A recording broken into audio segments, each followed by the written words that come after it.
जय हिंद दोस्तों स्वागत है आपका आपके अपने YouTube चैनल ज्ञानदेव होस्ट में। और इस वीडियो में मैं आपको बताने वाला हूं उत्तर प्रदेश राज्य विद्युत उत्पादन निगम लिमिटेड यानी कि UPRVUNL जूनियर इंजीनियर सिलेबस 2021 के बारे में, और साथ ही मैं आपको इसके एग्जाम पैटर्न के बारे में भी पूरी जानकारी देने वाला हूं। और मैं आपको बता दूं कि दोस्तों अभी तक वैसे तो इसका ऑफिशियल जो एग्जाम पैटर्न है वो नहीं आया है, पर यहाँ पर दोस्तों जो जानकारी मेरे पास है उसके अकॉर्डिंग ये है कि इसका जो एग्जाम पैटर्न है और जो सिलेबस है वो चेंज नहीं किया गया है। यानी कि जब ये लास्ट टाइम भर्ती निकाली थी जूनियर इंजीनियर ट्रेनी की, वही आपका एग्जाम पैटर्न इस भर्ती के अंदर भी फॉलो किया जाएगा। अगर उसमें कुछ चेंजेस होता भी है तो वो आपको अपडेट कर दिया जाएगा इस वीडियो के कमेंट पिन के माध्यम से, जिससे कि आपको ये ना लगे कि आप यहाँ पर किसी ओल्ड पैटर्न के माध्यम से अपने एग्जाम की प्रिपरेशन कर रहे हैं। तो चलिए दोस्तों अब बात करते हैं इस सिलेबस एंड एग्जाम पैटर्न के बारे में। तो आपको क्या करना है, अगर आप लिखित में एग्जाम पैटर्न को चेक करना चाहते तो आप कैसे कर पाएंगे।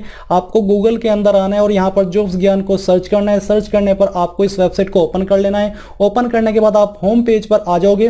फिर आपको यहाँ पर वेबसाइट के सर्च बॉक्स में UPRVUNL जेई सिलेबस 2021 सर्च कर लेना है। यहाँ पर आपको सिलेबस का पेज मिल जाएगा। इसमें आपको जो भर्ती की जानकारी है वो भी देखने को मिल जाएगी। जैसे कि ये भर्ती आपकी 196 पदों पर निकाली है। आपकी पोस्ट का नाम जूनियर इंजीनियर ट्रेनी है।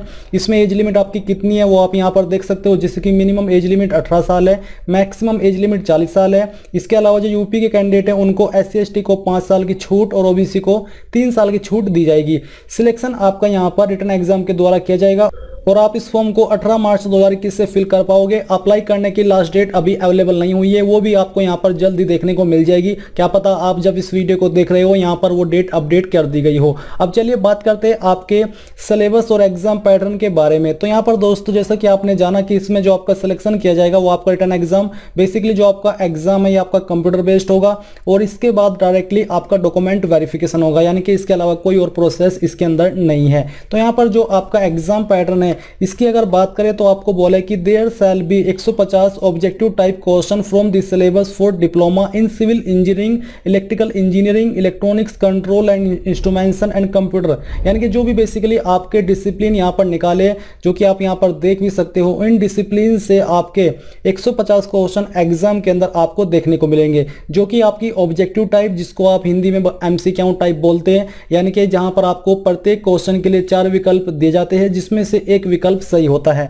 तो इस तरह के आपके इसके जो 150 क्वेश्चन है वो एग्जाम के अंदर आपको देखने को मिलेंगे। इसके अलावा दोस्तों जो आपके 50 ऑब्जेक्टिव टाइप क्वेश्चन है उसके जो आपके तैयार किए जाएंगे वो आपके Hindi, general knowledge and reasoning से तैयार किए जाएंगे। यानी कि 50 नंबर का पेपर आपका हिंदी, जनरल नॉलेज और रीजनिंग से आएगा। बाकी जो 150 का होगा वो आपका जो आपका ट्रेड है उस ट्रेड से आएगा। यानी कि टोटल यहाँ पर जो आपके एग्जाम के अंदर क्वेश्चन होंगे वो आपके 200 होंगे और एग्जाम करने के लिए यहाँ पर आपको 180 मिनट का समय दिया जाएगा। और दोस्तों यहाँ पर जो आपके नंबर ऑफ क्वेश्चन की संख्या वो आप नीचे देख भी सकते हो, जैसे कि टेक्निकल रिलेटेड टॉपिक्स जो कि बेसिकली आपका ट्रेड है उसके बारे में यहाँ पर बात हो रही है, उससे आपके 150 क्वेश्चन होंगे जिसके लिए आपको 150 मार्क्स दिए जाएंगे। यानी कि प्रत्येक क्वेश्चन के लिए आपको 1 नंबर दिया जाएगा। फिर जो आपका जनरल नॉलेज या फिर अवेयरनेस है इससे आपके 15 क्वेश्चन होंगे जिसके लिए आपको 15 मार्क्स दिए जाएंगे। रीजनिंग से आपके यहाँ पर 15 क्वेश्चन होंगे जिसके लिए आपको 15 मार्क्स दिए जाएंगे। और हिंदी से यहाँ पर आपके टोटल 20 क्वेश्चन होंगे, उसके लिए आपको 20 मार्क्स दिए जाएंगे। तो जैसा कि आपने देखा कि इसमें आपको प्रत्येक क्वेश्चन के लिए प्रत्येक यानी कि 1 नंबर दिया जाएगा। अभी दोस्तों आपके मन में एक सवाल ये आ रहा होगा कि इसके अंदर नेगेटिव मार्किंग है या फिर नहीं है। तो मैंने जो प्रीवियस ईयर का एग्जाम पैटर्न चेक किया तो वहां पर कोई भी जानकारी जो नेगेटिव मार्किंग है उसके बारे में देखने को नहीं मिली, और अभी भी मुझे लग रहा है कि इसके अंदर आपकी नेगेटिव मार्किंग नहीं होगी। बट अगर होगी भी तो मैं आपको कमेंट पिन के माध्यम से बता दूंगा ताकि आपको कोई प्रॉब्लम न हो जानकारी को समझने में। और अभी तक की जानकारी जो आई है जिसमें कि नेगेटिव मार्किंग नहीं है उसको कंसिडर करते हुए तो जिन कैंडिडेट के अंदर तुक्का मारने की एक अद्भुत कला है, मुझे लग रहा है कि वो इस कला को यहाँ पर खोल कर दिखा सकते हैं। उनको कोई भी रोकने टोकने वाला नहीं होगा। और ये कला ऐसी है जो कि सभी के अंदर होती है और ये एक बहुत ही अद्भुत कला है। इसलिए मैं भी आपसे कहूंगा अगर इसके अंदर आपको लगता है कि नेगेटिव मार्किंग नहीं है तो ऐसे में आप इस कला का खुल कर प्रदर्शन कीजिए, आपको उसका फायदा भी होगा। आपको कोई कंट्रोल करने की आवश्यकता नहीं है क्योंकि ये आपको कुछ ना कुछ तो देकर के जाएगी ही, कुछ लेकर के नहीं जाएगी। बट अगर हाँ इसके अंदर निगेटिव मार्किंग मिलती है, तो आपको इस कला के ऊपर कंट्रोल रखना होगा, नहीं तो आपको लेने के देने पड़ जाएंगे।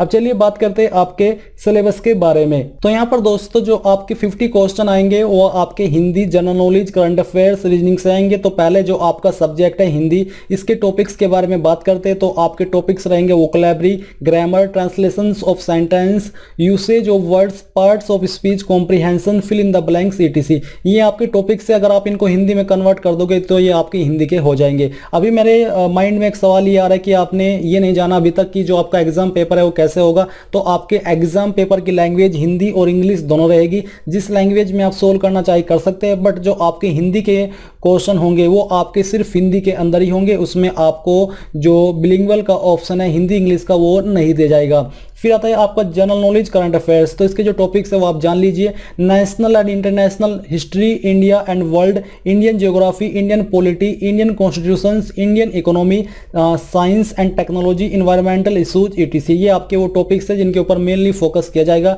इस सब्जेक्ट के क्वेश्चन तैयार करने में। फिर आता है आपका रीजनिंग। तो रीजनिंग में यहाँ पर आपके वो टॉपिक्स हैं जैसे कि discrimination, figures, classification, non verbal series, special orientation, visual memory, relationship concept, arithmetical number series, arithmetical reasoning, similarities and differences, coding and decoding, special visualisation, analogies, alphabet series, observations, etc। तो ये हुए आपके reasoning के topics. अब बात करते हैं आपके सब्जेक्ट रिलेटेड टॉपिक्स के बारे में, यानी कि डिसिप्लिन रिलेटेड टॉपिक्स के। तो यहाँ पर पहला जो आपका जो सब्जेक्ट है या फिर डिसिप्लिन है वो है आपका इलेक्ट्रिकल। तो इसके जो टॉपिक्स है वो है आपका AC fundamentals, utilisations of electrical energy, power system, power electronics and drives, network theory, electrical machines, basic electrical engineering concept, analogue and digital electronics, magnetic circuit, instruments and costing, measurement and measuring instruments, basic electronics, etc। इसके बाद दोस्तों आपके आते हैं topic civil के। तो यहाँ पर जो आपके टॉपिक्स है वो है आपका engineering mechanics, engineering materials and construction, surveying and measurement, mechanics of solids, transport phenomenon, engineering economy and management, elementary engineering, energy conversion, environmental engineering, structural analysis, structural design, hydrology and water resources, soil mechanics and foundations, design of hydraulic structures, open channel flow, transportation engineering, hydraulic engineering, public health engineering.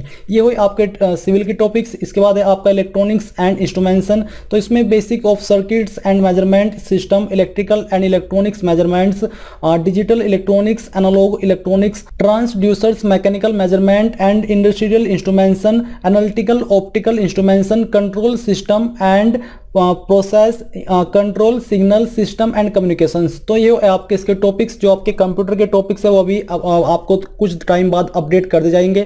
और यहाँ पर आपको नीचे link देखने को मिल पा रहा है, आपका लिंक एक्टिवेट हो जाएगा। जैसे एक्टिवेट हो जाएगा वो आपको यहाँ पर मिल जाएगा। तो दोस्तों ये थी आपके UP RV UNL JE syllabus 2021 और एग्जाम पैटर्न के बारे में पूरी जानकारी। आई होप ये जानकारी आपको पसंद आई होगी। अगर आई है तो आप इस वीडियो को लाइक, शेयर, और अगर आपका कोई सवाल है तो आप कमेंट के माध्यम से पूछ लीजिएगा। एंड आपके अपने यूट्यूब चैनल ज्ञानदेव होस्ट को सब्सक्राइब करके बेल आइकन को ऑन कर ले, ताकि आपको आगे आने वाली वीडियोस के नोटिफिकेशन सबसे पहले मिल पाए। जय हिंद दोस्तों।